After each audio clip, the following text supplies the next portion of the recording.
أذكر لكم قصة هذه في جدة.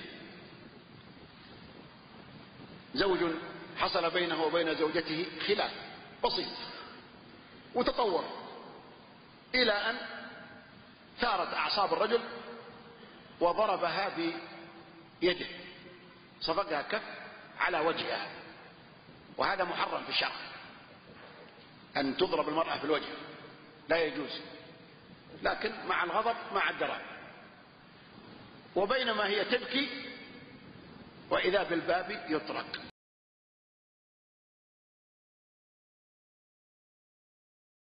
واخوها جايين زيارة. البنت هذه موفقة عاقلة، هو فتح الباب، تفضلوا، دخلها في المجلس. وين فلانة؟ والله فلانة في المطبخ. تجي هي راحت المطبخ والحمام وغسلت وجهها وجت، السلام عليكم كيف الحال؟ شافوها ايش فيه؟ قالت كنت ابكي والله مشتاقة لكم، وشوفوا ربي كيف جابكم لي، الحمد لله اللي جابكم لي. اي نعم. وروح يجيب القهوة ويجيب التمر ويجيب التحضير، وهو طوالي خرج وراح السوق وجاب العشاء ومر على سوق الذهب وجاب له هدية حزام ب10,000 ريال. تستاهل ولا ما تستاهل؟ والله تستاهل، والله بنت رجال. تعشوا وسمروا وانتهوا، ولما راحوا جاء يسلم عليها ويقبلها ويشكرها ويقول هذه هديتك، انت تستاهلين روحي مو بس هذا العقل.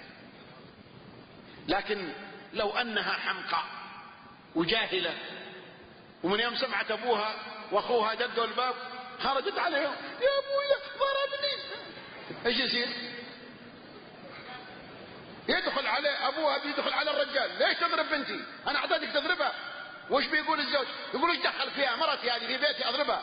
طاق ضربان. ويمكن يغلبه، ويمكن يتدخل الاخ ويحطه فوق ابوه، والعجوز يمكن تتدخل، كيف تضرب بعلي وولدي؟ تعالي هنا، كركبهم كلهم، وانت تخلينهم يضربوني؟ هيا طاق بن طاق. ودمرت الحياة الزوجية بأسباب هذه الزوجة التعيسة. لكن شوفوا العاقل، شوفوا الموفقة، الكف وصل خلاص ما عاد منها فك الكف، لكن جاء العقل والمنطق بدال الكف بالقضاء على المشكلة، ولا حدث إشكالية، وأيضا عقد.